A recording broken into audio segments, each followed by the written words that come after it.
Say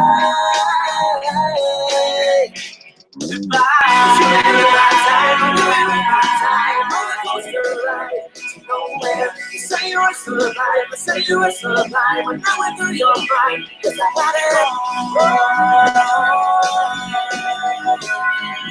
I guess I had it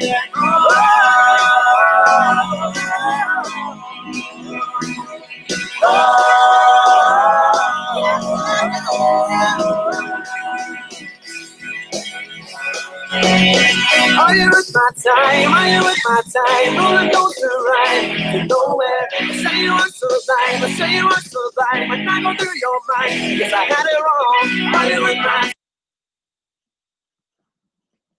Hello again, everybody. We're back. Week number 2, Cookie and Kev Sports Hour. Last week, we were all uppity, giddy, happy. And this week, we're still feeling the same way. It's a rough game, rough loss. But as Bills fans, we're used to taking one on the chin. It's just how it goes. And it's not going to discourage us from keeping on, rooting for our team, and hoping for a victory next week. But before we get into all that, let's take a look at what happened this week. Unfortunately, our beloved technical difficulties there, people. I apologize. Still new to this, so. Am I over here right now? Yeah, I can hear you. You're here, Kev Diddy. There's Kev Diddy. Here we are. But back to where we were going before our quick technical difficulty. Our beloved Buffalo Bills took a loss to the Patriots, 40-32. 32 points. I'll take that. Them scoring 40 obviously means we lose. This isn't golf, so low score doesn't win. But for that offense, in its infancy, basically, with all those new moving parts, I'm going to take that. What are you thinking over there, Kev Diddy? Well, here's the thing. Let's just start with the buildup of the week. Just how pumped the fans were, how the Guinness World Records, measured the volume at the stadium on Sunday.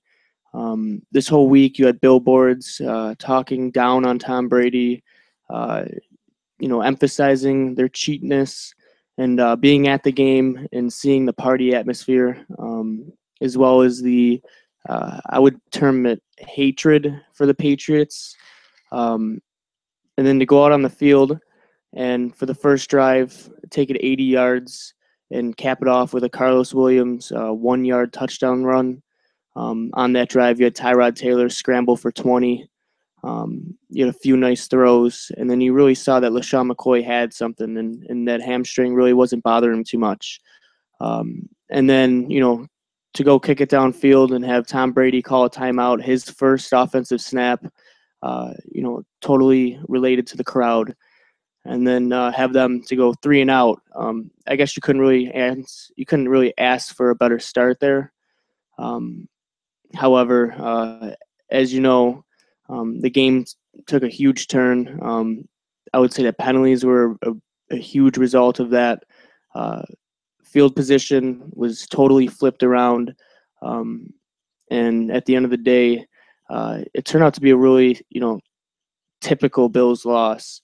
And although they did try to squeak in a late comeback, you just saw that that's an elite team. Bill Belichick is an elite coach, and Buffalo, we're still mediocre, and we can only strive to be elite. First off, back to that build-up. Apologies to all the people at Guinness World Records for wasting money and time to come out to the Ralph and see such a horrible game. Breaking the record or not, let down for people which I'm sure had their first experience at Ralph Wilson Stadium. ESPN, thanks for coming out. Got to stand 35 feet from Ron Jaworski for a couple minutes. That was pretty sweet. Legend in and of itself.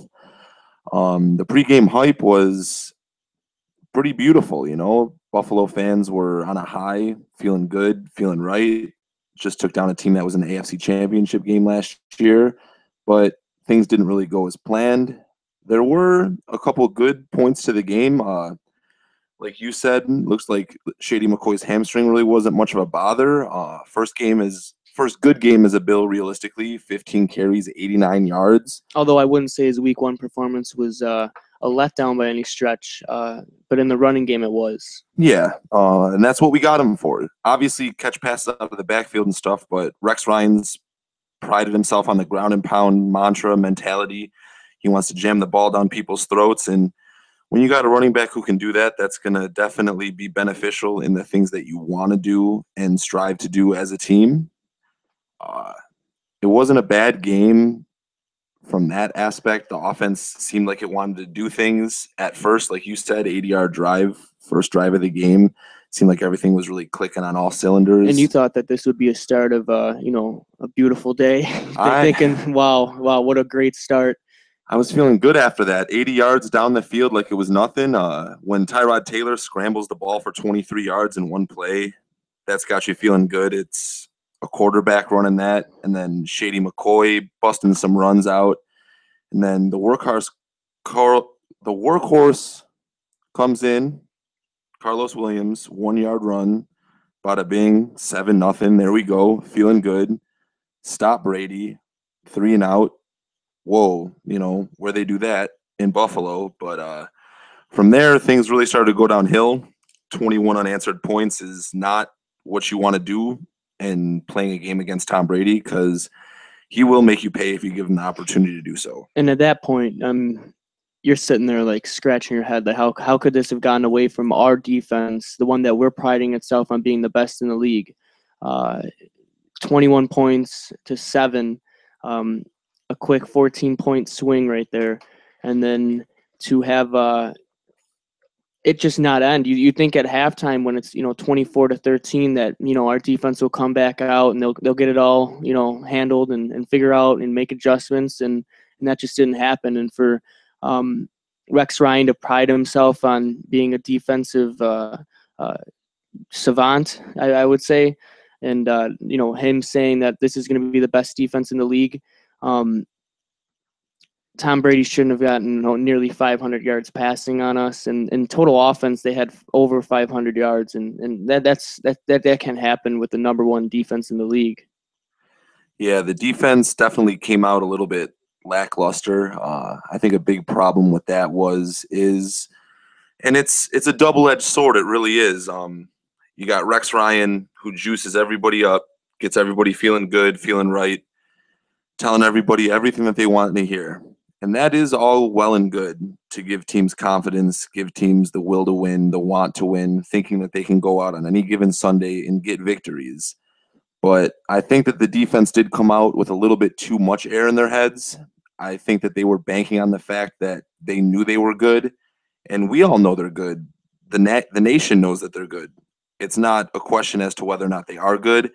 It's just I think they came out there and coasted and didn't really give it the heart that they normally do, because their brains were all in it, but their heart weren't. It was very apparent on those Aaron Williams early penalties. Well, their heart was too much in it. There's too much emotion right there. It was not enough thinking with your brain. How are you going to, have 3 penalties called on one play, all against us? To chime in really quick, the worst part is you're going to take a celebration penalty after the Patriots scored a touchdown. That was the one that really got me. Aaron Williams, little confused by that one. That's a rough go at things. That's definitely not something that you want to be doing, but it seemed like there was a lot of not smart football being played out there.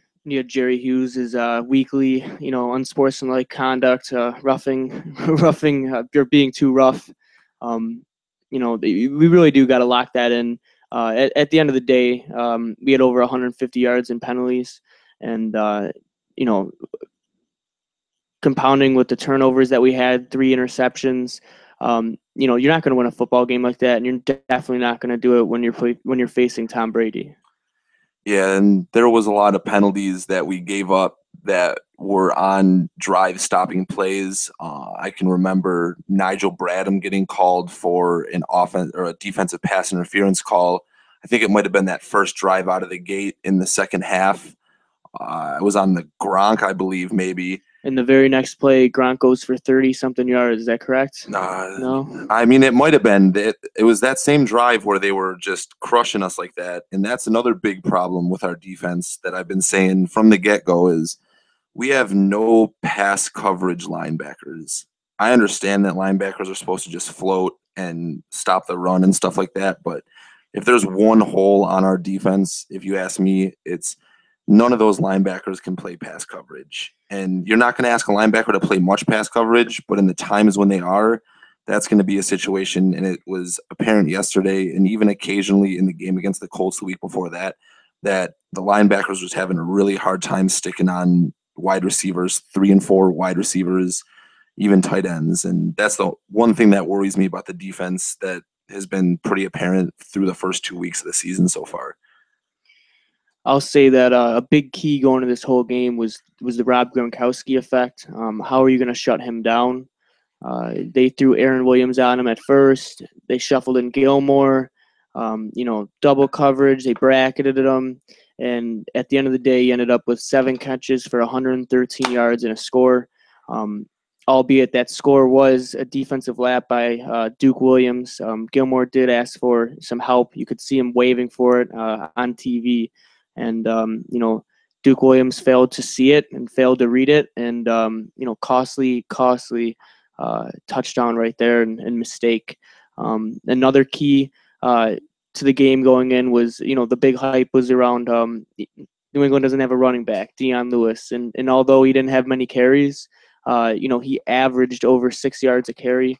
And, he had a nice TD. And when Rex says, who is Dion Lewis? I don't even know the guy's name. That's just going to give him extra fuel. So I think a big thing going forward is that we don't need to talk a big game. Just prove it out on the field and keep it out of the media.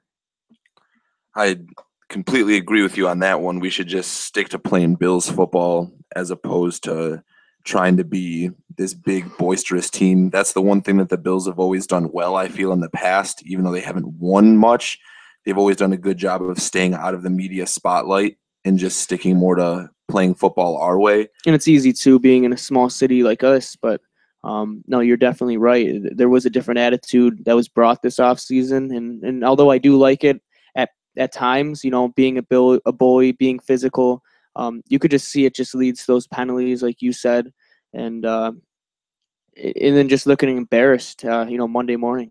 Yeah, it was rough to wake up this morning. I wasn't very happy to be waking up this morning thinking about another poor showing against New England. But ultimately, at the end of the day, I'm going to chalk a lot of it up. It's Tom Brady.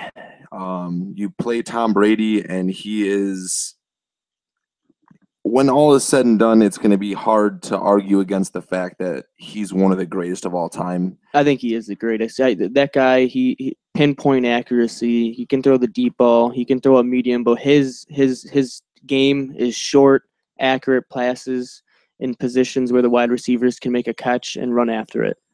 And there's not really much you can do to stop it. He's just got everything that he needs to his game, and we lost Tom Brady. Hats off to you as always. It burns my lungs to breathe air and speak words in your favor, but ultimately, as a sports fan in general, all Bills love aside, as a sports fan, you're a great player and you do what you do against the Bills and what you've always done. And ultimately, that's what lost us that game, I think. We had some bad lapses, some bad plays, but when you have a quarterback like that, you got to bank on the fact that he's going to do things like that. And that's just how it went down for us. Right. Well, why don't we switch over to our grades? And, why don't we start with the offense? And why don't you give us your take on Tyrod Taylor? And then, at the end of it, just give us your grade for the whole entire offense. Now, I'm going to have to break it down really quickly into 2 halves, because if I'm grading the offense in the first half, it's a D+, because with the exception of that first drive, the offense seemed like it was almost non-existent. It was 3 and out, 3 and out, 3 and out. It just wasn't a good offensive showing whatsoever in any aspect of the game at all. And it was a rough first half. Shady McCoy had a couple good runs, but besides that, it was rough. And we took penalties on defense when we were getting either a turnover or a good run back on a punt or something that just stuck our offense in a terrible situation to succeed. And to be honest, I think they were a little afraid to let Tyrod really go. I mean, he was 23 of 30 for 242, but I would say that most of those came in the second half, which is where I'll go to next. And in the second half, I'll give him a modest C plus, only because in the fourth quarter they scored those 19 unanswered points. And now, would you chalk that up to the defense being relaxed and ready to go home at that point, or would you say that he really did do a tremendous amount more, going through his reads and making the passes? Now, if it was any other team, I would say that it was chalked up to the defense getting relaxed, but this is the same Patriots team that years ago when they were on that 16-0 run were relentless against people. Bill Belichick was known for running up the score on people purposefully and wanting to do the best possible outcome that he could have. He would rather win a game by 50 than 5 any day of the week. So I don't think that that was the case. Maybe the players themselves were maybe a little bit more laxed, but that touchdown throw to Sammy Watkins, beautiful throw on a dime. Throw to Robert Woods, beautiful throw. He definitely came out a lot more poised and looking a lot more ready to play in the second half. But I think it may also be, too, that he was just balls to the wind at that point. You're down all those scores, and you just got to try to make something happen, and things went a lot better. So I'll give him a C+ for the second half for making it close, but there's been so many games in Bills history where we've been down a lot and we've made a late rally just to be dethroned in the end of the game. And real quick, just one thing that I noticed, I don't know if this is true or not. Obviously, we'll never know the answer to it, but on that last interception that sealed the game for the Patriots, I'm under the influence that pass was intended to Robert Woods, and Sammy Watkins just used those jumping beans that he has in his locker and hopped up there, tipped the ball, and it got intercepted. I mean, I think that is such an interesting take right there, and I almost agree with you. Going back and watching the vine of it, you could just see he throws it, and Sammy Watkins, like you said, jumps out of the gym, and his ball skills just say, "Hey, go grab that," and you see Robert Woods just right behind him, arms out, ready to take that ball. And I mean, obviously, who knows what the intended play was on that. I just think from watching the game and seeing how the game went, I think that was a pass intended for Robert Woods. All the props in the world to Sammy Watkins trying to be a go-getter, trying to go up there, get the ball. But catch that ball. Catch the ball, buddy. Not for nothing. I loved it. I love the effort. If you would have caught it, that's a play that people are going to be talking about for a long time, like that diving one-handed snag that he had in the first half, which was beautiful.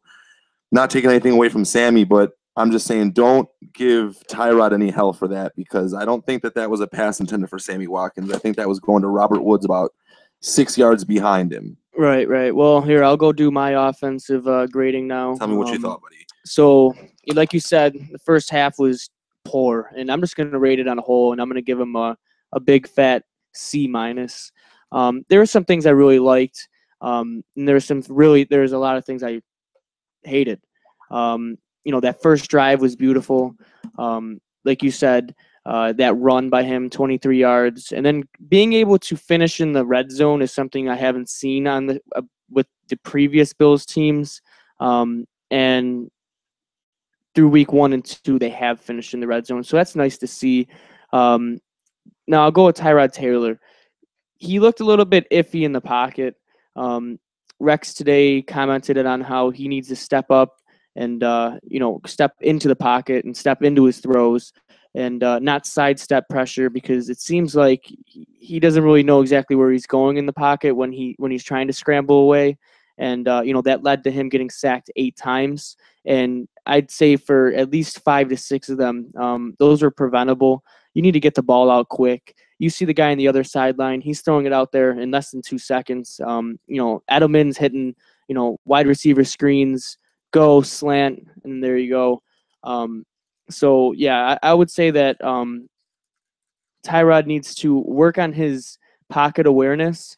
I love his scrambling ability, but you do need to be a quarterback that could just stand in there and get the throw out. Now, relating to the running game, LaShawn McCoy, I loved it. I thought he did great. He is injured in a hamstring. Everybody knows that, they're nagging injuries. This isn't something that's just going to go away.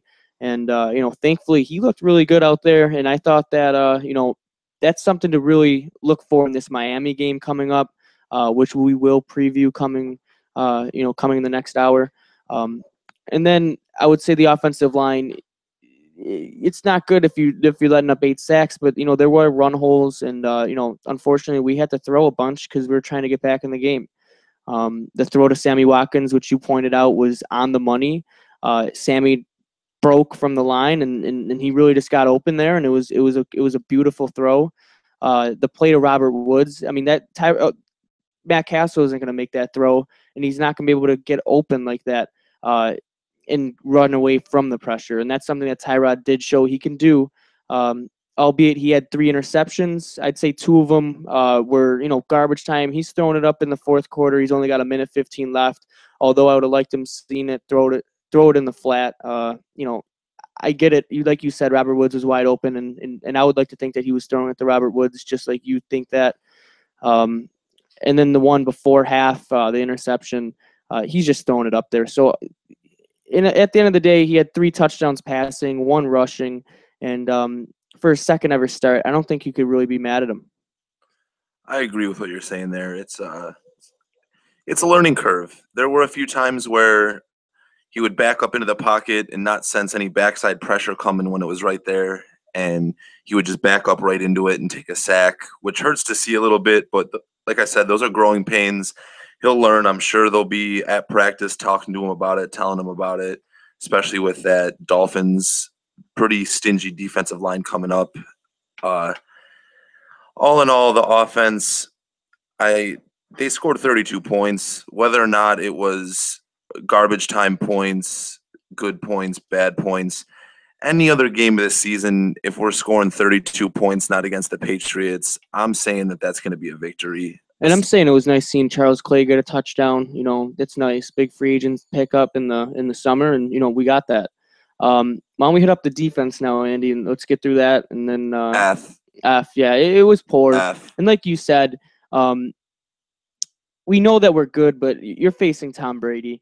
The scheme I thought was suspect. I mean, I trust Rex Ryan, but if you're going to throw pressure at Tom Brady, you want your cornerbacks up in press coverage because he's going to release it fast. And what I saw is that they were 5 to 10 yards back every play off the line of scrimmage. And so that allowed the dips and the dunks and for them to, get the yak after they caught it.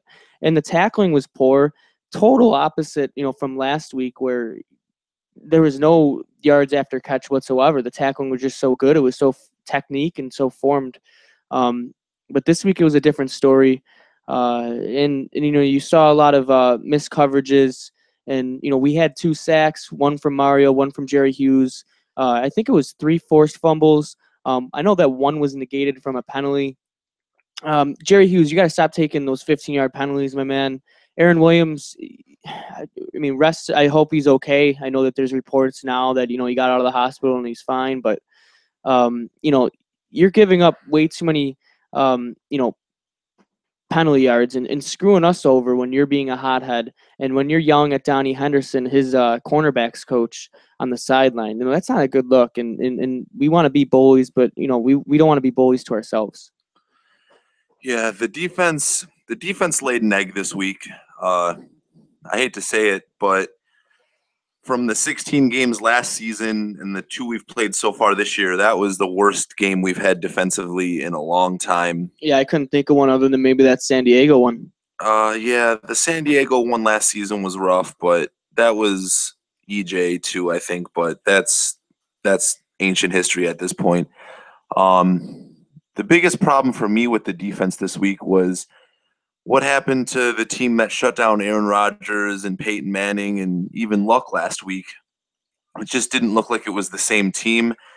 To be honest, this might be a hot take, and say whatever you will, but I think Belichick is the only coach in the league that has Rex Ryan shook. I think Rex Ryan is always so concerned about wanting to beat Belichick.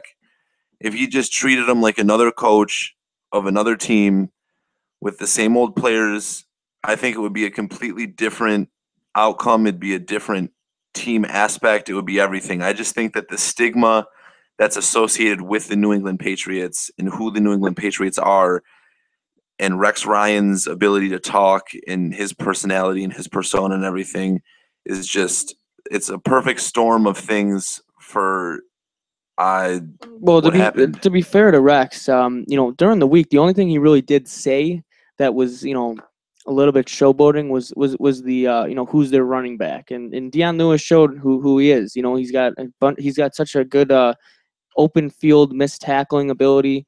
But other than that, he was giving Belichick praise, throughout the week. Elite quarterback Tom Brady, talking about how they won 4 Super Bowls, and he respects the man. But you're right. I do think that he overthought his game plan, and he didn't adjust when he needed to. He didn't realize that they're going to score 20 points in the first half and then 20 points again in the second half, and that can't happen, and we obviously know that. And so like you said, I'm going to grade him an F, and you went with an F.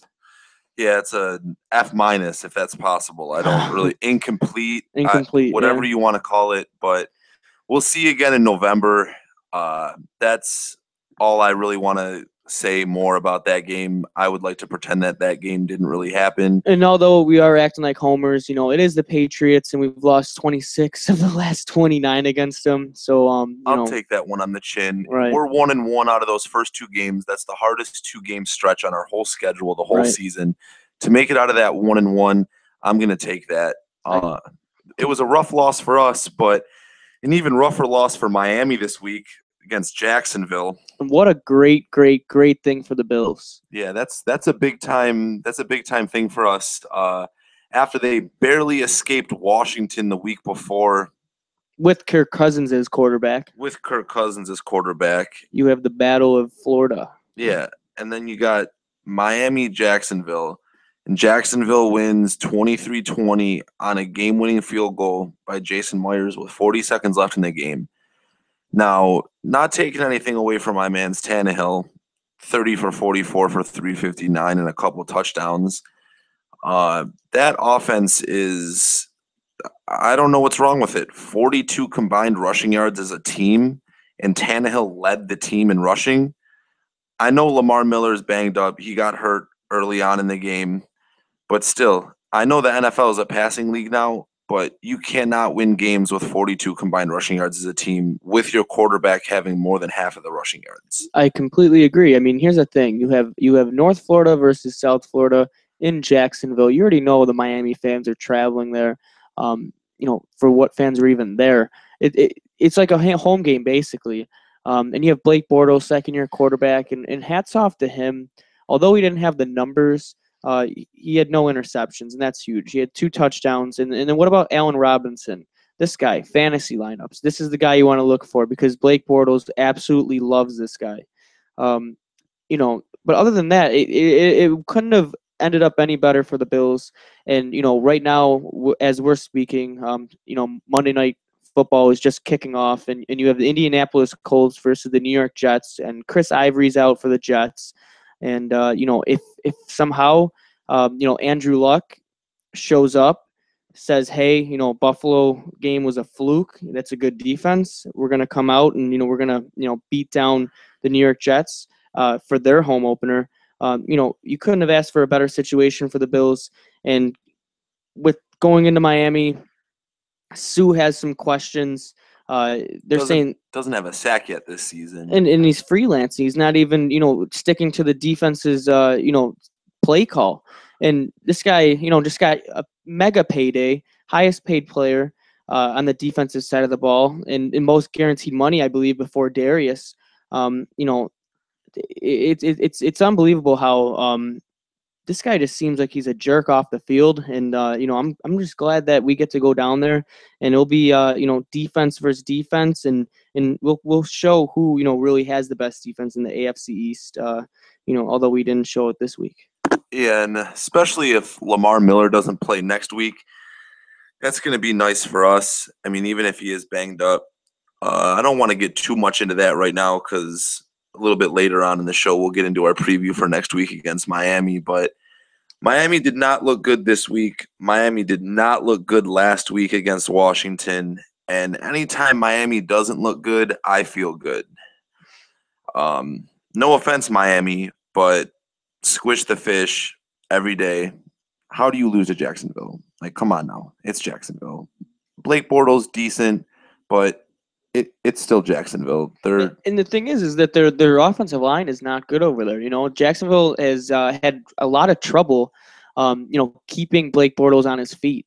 And to see that there's only 2 sacks, with the defensive line that everybody was boasting about down in South Florida, it's kind of incredible to think that Jacksonville walked away with only 2 sacks allowed, and Blake Bortles actually got to perform and show his arm off a little bit, and thankfully Miami lost. I totally agree.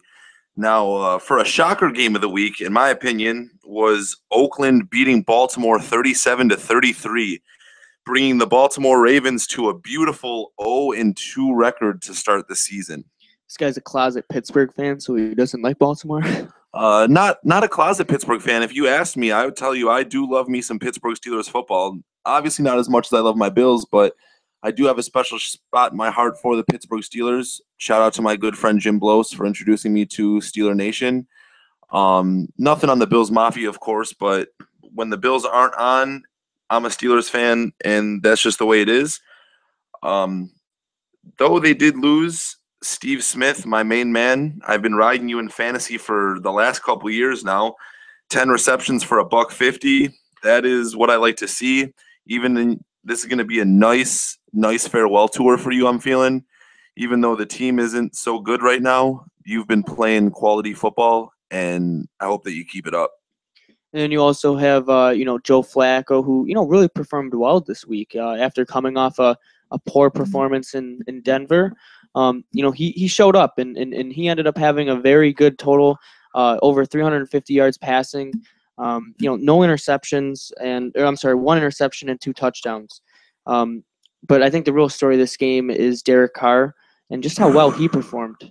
Good, man. Derek Carr looked really, really, really good yesterday. Made his wide receivers look even better. If Michael Crabtree's catching over 100 yards receiving, you know your quarterback's doing something right. Crabtree, I used to love you at Texas A&M. You were the man. Amari Cooper looking like a stud. Last week, his first week in the NFL, he did pretty decent, but this most recent week, 7 receptions for $109 and a touchdown. That's a good stat line for your second game in the NFL. I hope you keep up doing what you're doing and just do what you do. But like I said, it's early. Baltimore 0-2. I'm liking it. Oakland looking halfway decent. But it's never too early to say that a team is that bad because there's still 14 more games to go. Exactly. It's only week 2. We can't really overshoot our predictions here and get all on the hype train or see, look what happened this week with the Bills. Everybody's picking top 5 power rankings, and we ended up doing it in the bed. Yeah, it was bad. But moving on to last night's game, Green Bay versus Seattle. Green Bay pulled it out 27-17 at Lambeau Field. Aaron Rodgers, this guy is really something else. 25 for 33 for 249 and 2 touchdowns. That's a modest stat line for him.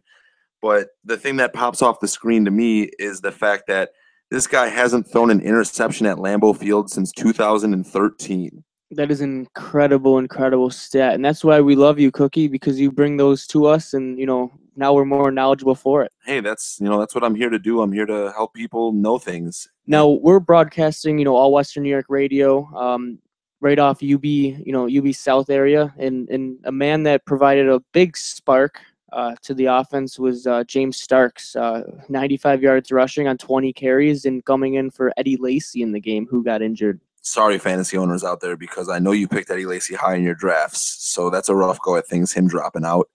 But the Green Bay Packers win that game 27-17 at home. That's a win that they needed because Seattle's been giving them troubles lately. But honestly, my favorite part of the whole game, post-game, Aaron Rodgers threw a little bit of shade towards Russell Wilson, saying at the end of the game that God must have been a Green Bay Packers fan that night. And I don't know if you remember last year, but after the NFC Championship game where Russell Wilson had 4 turnovers during the game and still managed to pull out a win in overtime against the Packers on the field, shedding some tears, talking about how it was God's plan for him to have all those turnovers and for him to persevere and come out and end up winning the game. And then shortly after that, Aaron Rodgers had an interview where he said that he doesn't think that God has anything to do with the outcome of football games, that he has a lot more important things to worry about. So it's just ironic for him to come back, say things like that at the end of this game, that God must have been a Packers fan. It's just kind of funny. I mean, Russell Wilson, man, great guy, great quarterback. You know, he really proves it. He seems like a hard worker. He brings the lunch pail to work every day. He's getting there early. But the more you read into him, man, the more he just seems a little bit weird.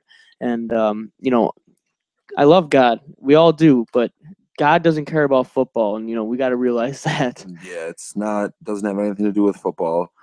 I mean, I appreciate his love. You know, I appreciate his religious aspects. You know, he's not. Even Tim Tebow wasn't saying that. That's what I'm saying. Tim Tebow had millions upon millions of people Google John 3:16 when he wore it on his eye black during the national championship game at Florida. So that just shows what he did for the religious community. But Stone Cold Steve Austin. I mean, you know, that John 3:16 can't save you when Austin 3:16 is around. Hey, my man, here's the thing, though. In my favorite part of the whole game, Fred Jackson, man, he throws up to 23 for Aaron Williams, who, you know, we were going to cover it, but, you know, he got a terrible injury where it looked like he almost, you know, wasn't moving on the field. He had to be ambulanced off, and Fred Jackson catches a little, you know, touchdown pass, and he throws up 23, and, you know, for a little, you know, I guess, hey, God, let him be okay. That's what I'm saying. Beautiful thing, nice thing to see that Fred Jackson had so many friends and vice versa, that he was such a staple that he's still willing to give a shout out to the Bills, even while he's holding it down in Seattle now. We still love you, Freddie. I said it last week. I'll say it this week. I'll probably say it the rest of the weeks of the football season. Buffalo loves you, and you always have a home here in Buffalo. But Denver, Kansas City, Thursday night.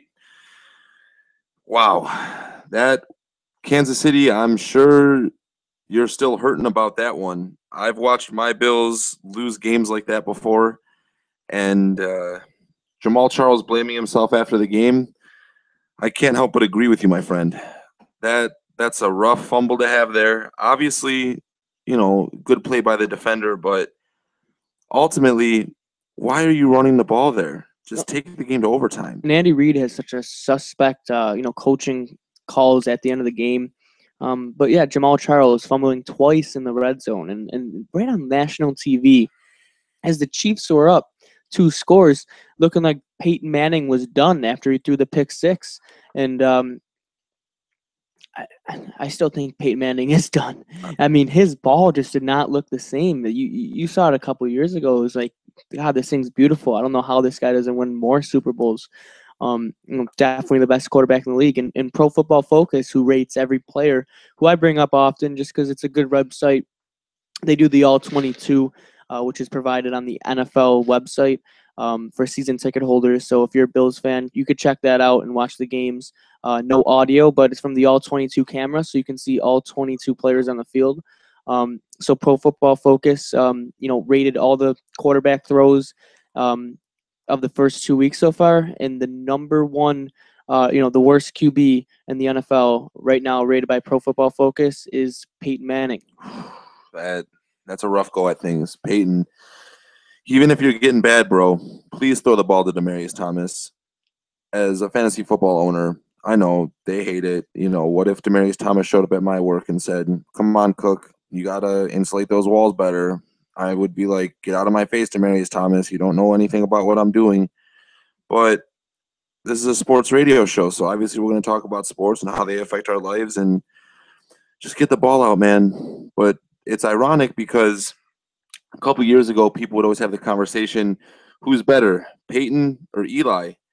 But now we can have the conversation, who's worse, Peyton or Eli? Oh man, Eli, his game management skills are so bad. That game against Atlanta this weekend was a rough one, How my friend. frustrating is it to be a Giants fan? Your coach screws up. Your Are they quarterback regretting that screws contract? up. Are they regretting that contract? No, and the reason is that guy proved that he can make 2 Super Bowls, albeit with a 9-7 team. You know, we have a quarterback situation where we don't know how Tyrod's going to end up, and we do know what Eli does. He does throw for a lot of yards. He is a proven quarterback, but he does throw a lot of interceptions, and again he screws up.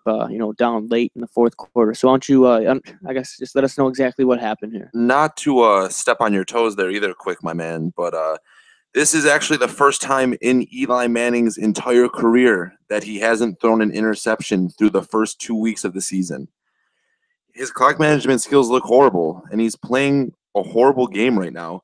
But to his credit, he does have a lot of turnover issues, and he hasn't thrown an interception yet. The first time in his career through 2 weeks, he hasn't thrown an interception. Basically, the moral of the story is end of the third quarter, start of the fourth quarter, Giants got a nice little lead on their hands. They're up 20-10. Hopefully going to be able to coast out to a nice victory, make up for the blunder the week before that.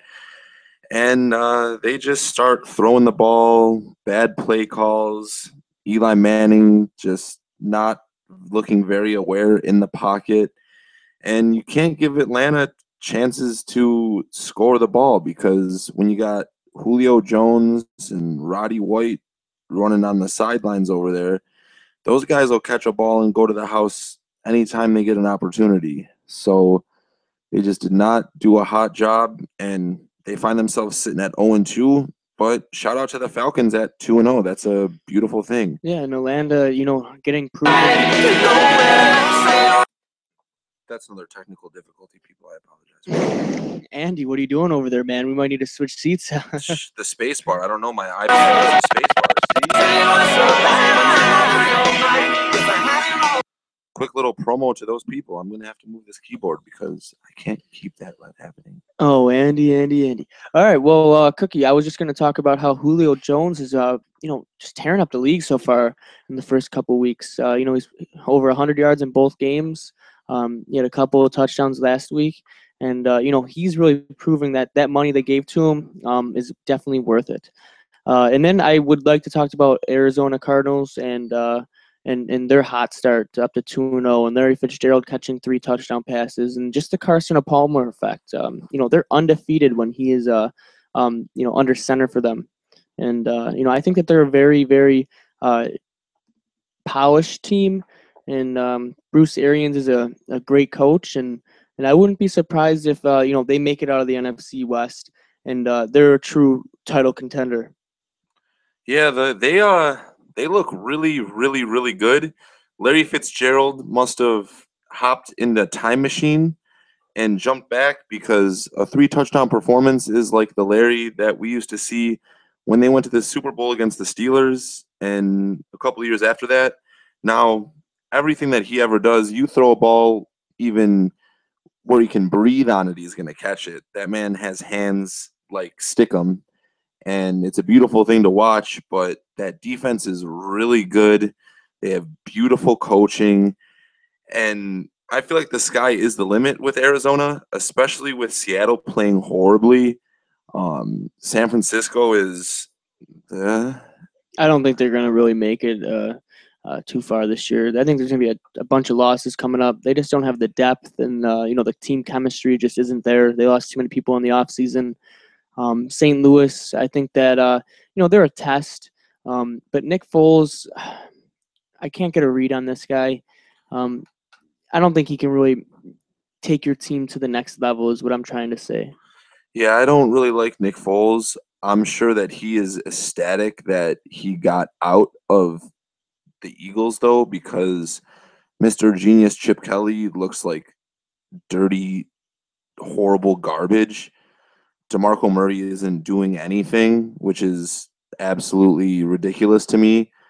It's really weird to see a running back go from basically unstoppable to looking like Trent Richardson.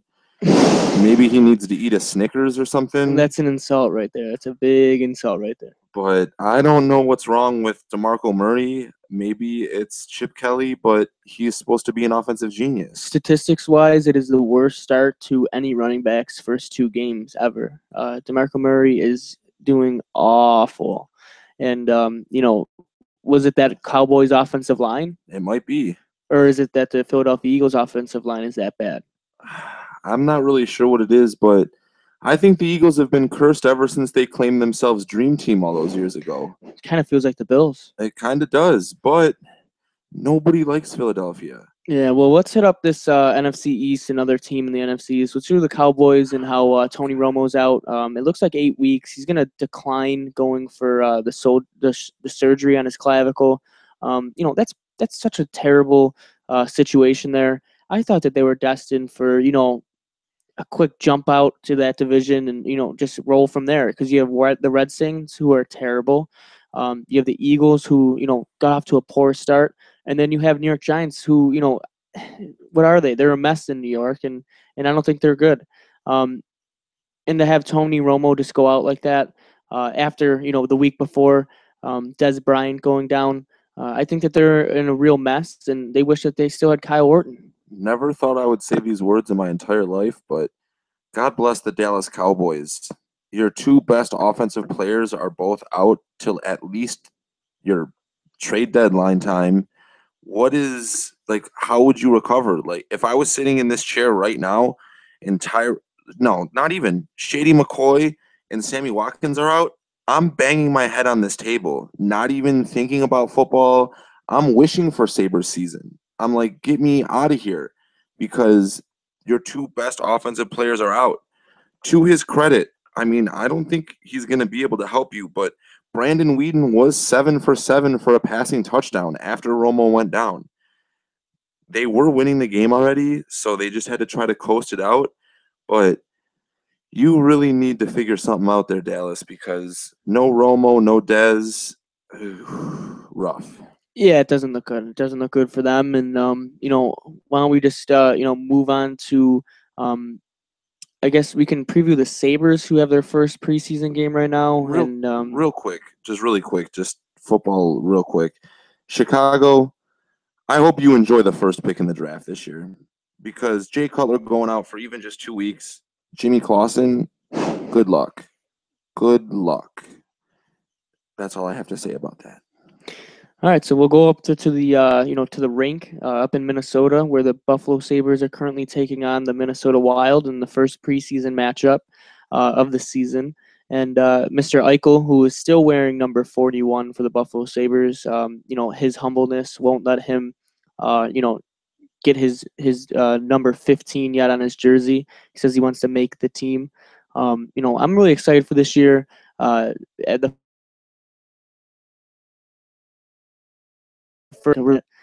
He's such a good two-way player. Big pickup. Unfortunately, he was a pickup in the offseason, and he ran his pickup into Tim Hortons. DWI. Don't drink and drive, guys. Tim Hortons, thank you for iced coffee. It keeps me going during these shows. Right. And then, on the left, you have Evander Kane, another huge trade deadline pickup by Tim Murray during the season, I should say, getting rid of Myers and Stafford and turning that into, a proven offensive talent who, I think when we see him, skate in the Buffalo fans see him skate, you're going to be truly appreciative of Tim Murray's genius there in getting him. I think he needed a change of scenery too. He just wasn't making the greatest of decisions, not really keeping himself hard on the grindstone for hockey, it seemed like. And I think Buffalo is going to be a good place for Kane to come here and prosper. And hopefully put up some decent points on that first line. Right, and then you have Tyler Ennis, who he's proven in the league. He's a staple. Yeah, he's proven. I mean, if you're picking up 20 goal seasons on the worst team in NHL history, that says something. He did that 2 years in a row, and he has highlight reel goals. He has great playmaking ability. He has great vision up and down the ice, and playing with better talent is only gonna make this kid come out and really prove it to himself and prove it to the city. And just show how really good he is. And then on the second line, you have Eichel centering it, and you have Gergensons, who, in my opinion, the future captain of the Buffalo Sabres, and you have Eichel's housemate in Matty Molson, who could he get 30 goals again? I think that if he was going to, it's going to be on a line with them two, or on a line with O'Reilly, or on a line with Sam Reinhart. I agree. Matt Molson really, really, really shined when he was able to be on like a line with Johnny T back when he was on the Islanders. And that's what he needs. He needs a nice, good playmaker. And I think that's what Gergensons gives you. The one thing that always stands out to me with Gergensons when he's on the ice is his vision of the ice and anticipation. His passes are clean. He always just seems like he knows where he wants to make a play. I'm thinking this year with the Sabres, we're going to finally see something we haven't seen in a long time, and that's tape-to-tape passes. And product that is quality on the ice, and we've been starved of it. And even if they don't make the playoffs, even if they're 10 points out, at the trade deadline, I think that you're going to see flashes of brilliance that, when coupled and then done consecutively, could lead to, hey, maybe a nice, playoff push in the end of March. Yeah, my biggest question mark on the Sabres this year, and I'm sure it's everybody else's too, what are we going to get between the pipes from Robin Lehner? I trust Tim Murray. Tim Murray has done a lot of really good things for the Sabres, made a lot of good trades, a lot of pickups, just done a lot of things to help speed up this rebuilding process, and I trust him when he made that trade for Robin Lehner. Maybe he knows something about Lehner that we don't. I'm not saying you need an elite goalie anymore. If you look at the goalies that have won the Stanley Cups in the last 5-6 years, the only really elite one that stands out would be Jonathan Quick. So I don't think you need a goalie that's going to stand on his head anymore, but you definitely need competency back there. And I'm just a little curious to see if Robin Lehner can be that guy. Right, he has improved it, and it's a long season. And if you have Chad Johnson backing you up, we do have two no-name goalies, and that's definitely going to be our problem. But it's going to be a real test for Rasmus Ristolainen and Pizik coming back from his it was almost like a tragic heart murmur that he had at the end of last season. It's going to be a test, and I think they're ready for it. And I think that this is something that will be fun to watch going forward. And I do trust Tim Murray. He is a great he's proved it. Picking up the Anaheim Ducks, making them a Stanley Cup winner. The man is a hockey genius, and I trust everything he does. And he really did speed along the rebuild, like you had just said. And I really do believe that acquisition of Cody Franzen on the defensive side of the puck, if that's what you want to call it, is going to be very helpful in helping to round out Ristolainen's game a lot more. I mean, he's great. He really is. He's going to be the staple of our defense for years to come. But I think getting Cody Franzen, a guy who's played a lot of minutes, is going to be able to come in and really show what we can do.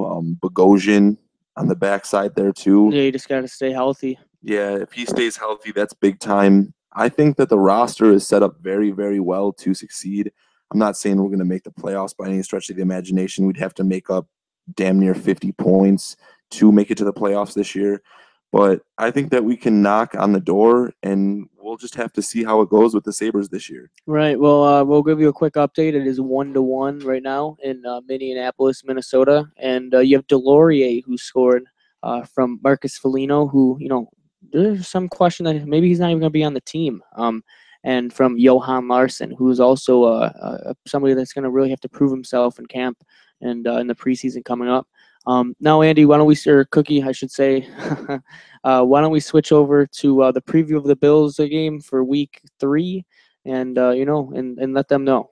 Absolutely. Week 3, Miami, headed down to Miami these games are always extra special to me because I grew up with a deep, deep, deep, deep hatred for the Dolphins. So anytime we play the Dolphins, I want them to win. Can't remember exactly what year it was. I was pretty young, maybe 04, 05 maybe, when we went 3-13. Our only two of our three victories that year. 2003. 2003. Look at that. Very young, 10 years old. Two of our three victories that season were against the Dolphins. And if you're only going to win 3 games of the season, I'll take 2 out of the 3 being against the Dolphins. Hopefully, the other one was against the Pats, wasn't it? Wasn't the 31-0? It may very well have been. But I think the big key in this game is going to be exposing their defense, which has played very lackluster to start the season so far. And hopefully Tyrod Taylor can bounce back from – it was a good performance this week like we talked about, but it was nothing special. If he plays like he did against Indianapolis with maybe a couple more throws mixed in there, I'm liking a matchup against the Dolphins this early in the season. They barely escaped Washington. They lose to Jacksonville, 2 easy games in a row, and we've had 2 tough ones in a row. So we're just going to have to go down to Miami and hopefully do what we can. I think the keys here is that, Miami is banged up and Buffalo's coming in. We got everybody except for Aaron Williams. Now I think Tyrod really does need to step up here, make the throws that are necessary for us to win. And I think that you look for a LaShawn McCoy breakout game, over 100 yards and maybe a score or 2.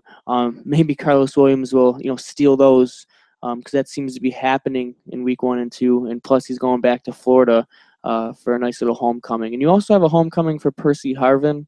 He was a Florida Gator and was on the national championship teams in 2008 and 2009 with Timothy Tebow. And, it's going to be an interesting game. The weather might be a factor, but I think that affects both teams, although, Miami practices out in it every week. But like you said, Sue's a big what if, because he hasn't showed up week 1 and 2, and we'll see if he does week 3. And their secondary is nice, but it hasn't really stepped up against Kirk Cousins and against Blake Bortles. Look for Sammy to maybe have a good game. I mean, the number 1 wide receiver threat from Jacksonville, Allen Robinson, really proved it last week. So hopefully Sammy does, break out and get a 100-yard game, and maybe it might be a blowout. We'll have to see. I like your optimism there. Early line on that game is Miami minus 2.5. So for any bettors out there, I would jump all over that. Obviously, do what you will, but I just can't see the Bills laying an egg in this one. Two easy games for the Dolphins. Their first 7 games are cake, really, and they haven't really been able to do much. And Buffalo's defense headed down there. I don't think that there's much that we won't be able to do to assert ourselves in that game. As long as we can come out and play our style of football and even play remotely near like we did against Indy, I think Buffalo comes away with a victory in that game. Miami, Dolphins. What else is there to say? Yeah, we hate them. But we're hoping for a victory. We'll see how things go. As we always are, we're hoping for a victory, but I'm pretty confident in this one. Thank you again for listening to us, welcoming us into your ears for another week of Cookie and Kev Sports Hour. Thank you very much, guys. And, keep listening to Western New York Radio. It's on all the time, online streaming and podcasts. And from Cookie and Kev Sports Radio in the War Room here at WNY Radio, we wish you a beautiful rest of your week, and we will talk to you soon.